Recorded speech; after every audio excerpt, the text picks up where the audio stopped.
Hello everyone! I'm absolutely thrilled to present in this video a beautiful, crushing mating attack by the one and only Magnus Carlsen. And as I said, a mating attack with a spectacular finish, beautiful sacrifices, but it's also about positional play. You get to learn in this video how to develop your pieces, bring them to the right squares so that your attack will get even stronger. The game we are going to check out was played on chess.com. Title Tuesday, it's a blitz game, 3 minutes per person, and Magnus is playing with the white pieces against a very strong grandmaster from United States. His name is Grigoriy Oparin and he's living in St. Louis, and also the trainer of Magnus, his main rival, Fabiano Caruana. So that is an interesting clash and we will see what's happening in this game. Make sure to hit the subscribe button, turn on the notifications, give this video a like, and much more so that you will help the channel to grow. Here we go. Magnus goes for 1 e4, c5, the Sicilian defense, and after knight f3, knight c6, he goes for the move bishop b5. It's the Sicilian Rossolimo variation. And look, at the last candidates tournament, Oparin was the second of Fabiano Caruana, and Fabi faced this Rossolimo variation 3 times. In these games, Fabiano played here the move knight f6, and probably Oparin didn't want to reveal his preparation. Maybe he's not even allowed to play what he analyzed with his boss, and therefore goes for the move e5. But e5 is also a very interesting line.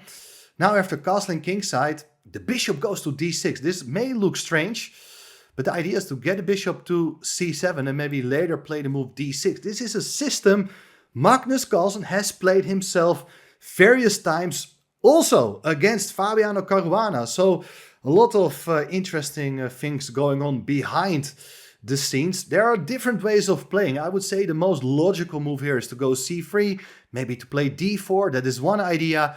You can also opt for a quiet game with the move d3. But Magnus played here the move bishop takes c6. Remarkable decision, trading off the bishop for the knight.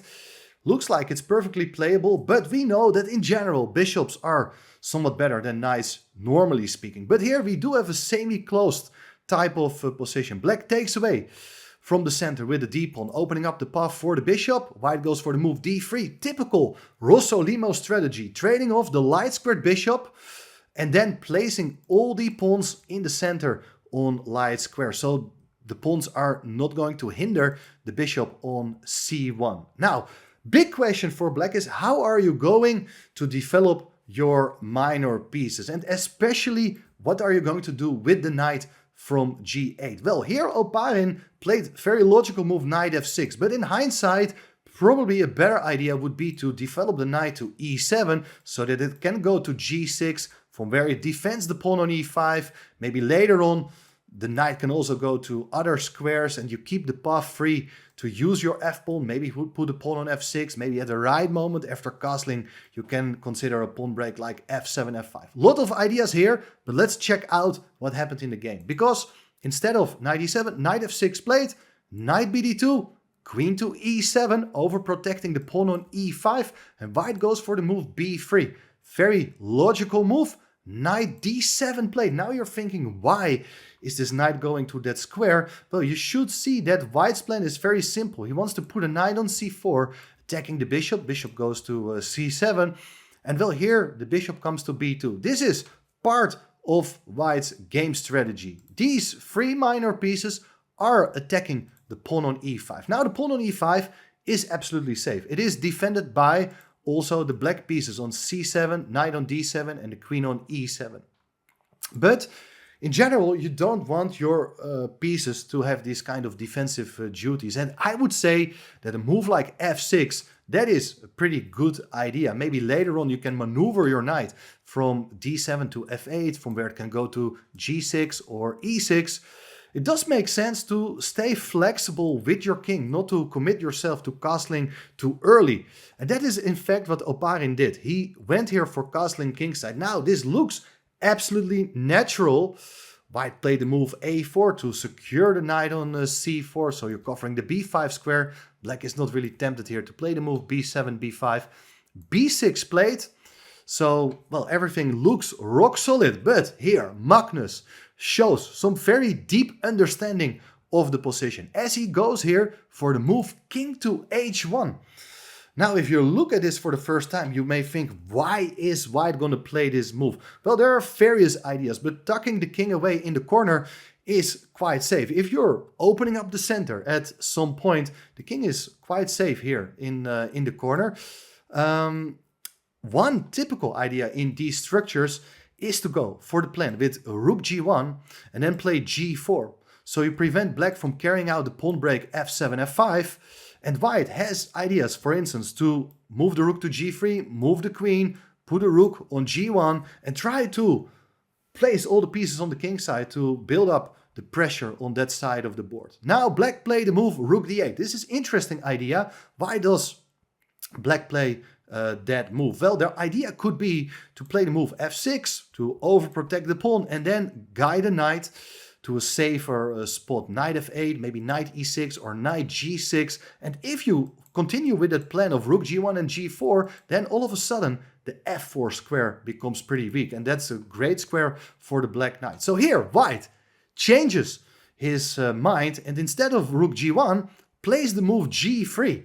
Excellent idea here as well. Now, you cannot really continue with knight f8 as it does hang the pawn on e5, and therefore black first goes for f6, overprotecting the pawn on e5. But now, the knight can go to h4. Excellent idea. The knight is well supported by the pawn, but the knight is also on its way to f5. Here, black continues with the move knight f8, continuing with that announced plan of improving the knight, opening up the path for the bishop. So the bishop prevents the knight from coming in to that square. The bishop can simply whip off the knight. But here, another idea introduced by Magnus Carlsen, as the move g3 is very useful for another reason as well. Now, white can strike here, challenge the center with the move f4, increasing the tension against the pawn on e5 and ready to open up the f-file for the white rooks. Pawn takes f4 played, g takes f4, and look at this, now white is gaining more influence in the center, and it's not that you really are aiming here as white to break through with a pawn storm in the center. It's more that you want to have some stability and keep the files close, so black is not really able to exert pressure down these open, half-open files. But white also has ideas, very simple plans to get the queen involved, to move over the rooks to the g file. And you can see that also this bishop on b2 is fantastically lined up, targeting the black king side later on. So I think white has already an absolute dream position. Black played here this move, queen to f7, preventing the white queen from coming to h5 very soon. But white continues with the move f5. This is another beautiful move, restricting that bishop from c8 to become active. And now all these pawns, they're beautifully placed on light squares. The bishop, as I said already, is also great on the long diagonal. And thanks to the move f5, the knight on f8 is not able to come into e6 or g6. Black looking desperately for counterplay with the move b5. Now you may consider taking on b5, but it will help black to improve the pawn structure on that side of the board. So white just moves the knight from c4 to e3, and the knight is absolutely doing fine here. Knight comes to d7, and here white is shifting the attention to the g file. Rook g1. Look at this. Now black is having a hard time to come up with a good plan, especially the bishop on c8. Can't do much. Rook on a8 still out of play. So knight e5 played. And now Magnus is showing some tactical skills as well, as he trades off that beautiful bishop on b2 for that annoying knight. Bishop takes e5. Bishop takes e5. Black is attacking the rook on a1. And you were thinking, why did white take on e5? Now he got to move with the rook.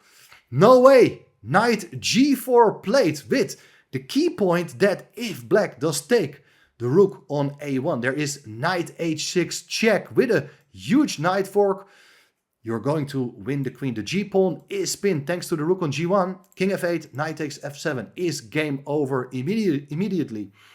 After knight g4, therefore, black gotta do something about that threat of knight h6. Oparin played the move king h8, but now white is gonna take on e5. Knight takes e5, pawn takes e5, and white has made a lot of progress here thanks to the pawn on f5, restricting the movement of the pieces on the queen side. The rook on the g-file is looking great, and white has numerous ways further strengthening the position on the king side with moves like queen f3, rook g3, rook a g1. This is something Magnus would play in a simultaneous exhibition against a lot of people without thinking this is how you're going to improve your position. The action is going to take place on the king side against the black king. But it is a blitz game, and Magnus, already in the mood for cool attacking ideas, played here the move knight g6. Check, sacrificing the knight. Check, attacking the pawn. What is black gonna do? Well, no, not much of a choice here. You take the knight, but there is rook takes g6. White is a piece down and has only major pieces left on the board. Now, these pieces, they are your best attackers, your best friends. And, well, you gotta be very, very careful here. And here, under pressure, it's not a surprise that Oparin goes straight. There was one move here to stay in the game, and typically that is just to return the material advantage with bishop takes f5, trying to break free with his bishop sacrifice. Now you had to find a very deep idea. Now white, normally, let's say this is analysis. This didn't happen in the game, this move bishop takes f5. But let's say queen h5 check, king goes to g8, only move. Now you take the pawn on f5. This still looks absolutely dangerous because there is rook ag1 coming, there's the move f6 coming, but only with this move, rook d6, you ensure that the rook will not become very active. You can't take the rook as it hangs the queen on h5. After rook ag1, you can just go rook f8, and apparently black is still in the game here. Well, difficult line, especially with not much time on the clock. Oparin played very logical move, king g8, to get out of that h-file, but now the queen comes in to g4 with a devastating attack coming up, tripling down the g-file, hitting the pawn on g7. However, still, that bishop sacrifice was still possible because, I mean, there are two ways of capturing, but white doesn't want to go for the exchange of queens, even though in the rook endgame, you know, Magnus can still try to squeeze the opponent.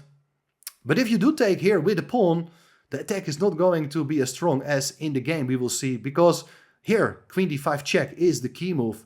If you get out of the check, black does force the exchange of queens with his move queen d4. So this was still another chance for black to hold on.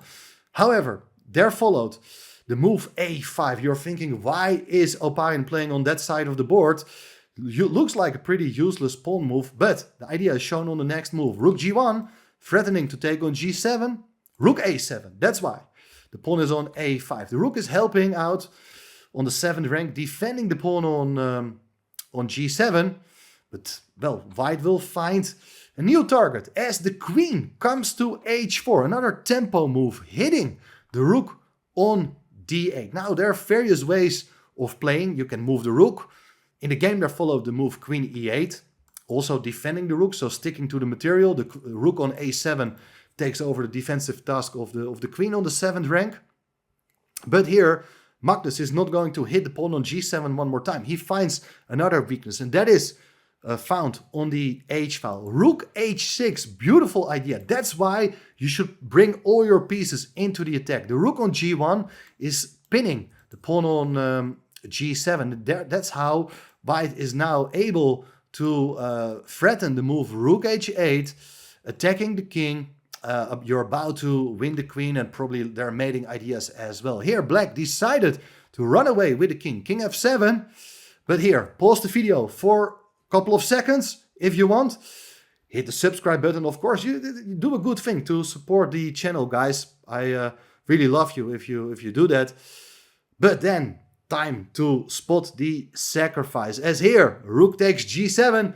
it's game over. You're removing the remaining pawn, which was guarding the black king. After king takes g7, queen f6, check plate, king g8, and now it's rook h8 with a very typical mating pattern of queen and rook. Absolutely amazing game. It has to be said that Magnus also made some mistakes. Probably the knight sacrifice on g6 was not optimal. But you see the beautiful strategy being applied by Magnus. Fantastic game. I really like the way he built up the game. And also you can see from a close position, you're also able to build up a fantastic attack if you bring all your pieces into the attack. Well, hopefully you enjoyed it. See you soon again.